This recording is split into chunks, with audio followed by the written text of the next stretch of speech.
जय हिंद साथियों। आप सभी का आदर्श टेक्नो एजुकेशन में हार्दिक स्वागत है और आई होप कि आप सब बहुत अच्छे होंगे।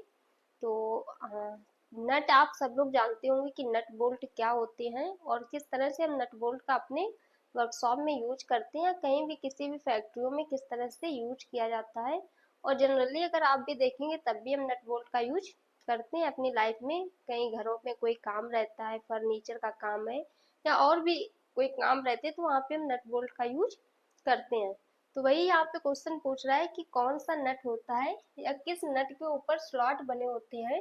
अगर आप उसको देखोगे तो उसके ऊपर छोटे छोटे स्लॉट कटे होते हैं, तो उस नट का नाम क्या रहता है। और जनरली आप लोग जानते होंगे कि जो नट हमारे रहते हैं, जैसे हेक्सागोनल नट हो गया, स्क्वायर नट हो गया है, ठीक है, डोम नट हो गए हैं, ये आप सब नाम सुनते होंगे। लेकिन आप कुछ नट जो हमारे रहते हैं वो स्पेशल रहते हैं।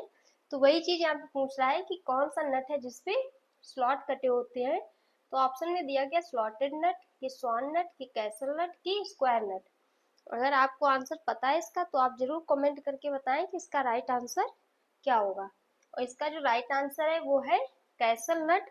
कि जो हमारा कैसल नट होता है उसके हेड के ऊपर अगर आप देखोगे तो वहाँ पे साइडों में स्लॉट कटे होते हैं, जिसको हम आसानी से बांध सकते हैं या खोल सकते हैं। वहाँ पे किसी भी फर्नीचर में अगर कहीं यूज कर रहे हैं या किसी मशीन के ऊपर यूज कर रहे हैं तो उसको लगा के आसानी से कर सकते हैं। और दूसरी चीज ये रहती है कि इन नटों का जब हम यूज करते हैं तो वहाँ पे जब मशीन को लगाया जाता है तो वहाँ पे क्या रहता है कि झटके या वाइब्रेशन की वजह से मशीन के पार्ट्स खुलने में एक तरह से डर रहता है कि कहीं खुल ना जाए वो पार्ट्स, जब मशीनें चलती रहती हैं। तो वो ये नट जो रहते हैं इनमें ये सारी चीजें नहीं होती हैं। तो अगर आप लोग क्वेश्चन को नोट करते हैं तो बहुत अच्छी बात है, और अगर नहीं भी कर रहे हैं तो उनको नोट करते हुए चलिए, क्योंकि आपके एग्जाम के पॉइंट ऑफ व्यू से अगर आप देखेंगे तो बहुत ज्यादा इंपॉर्टेंट क्वेश्चन रहते हैं।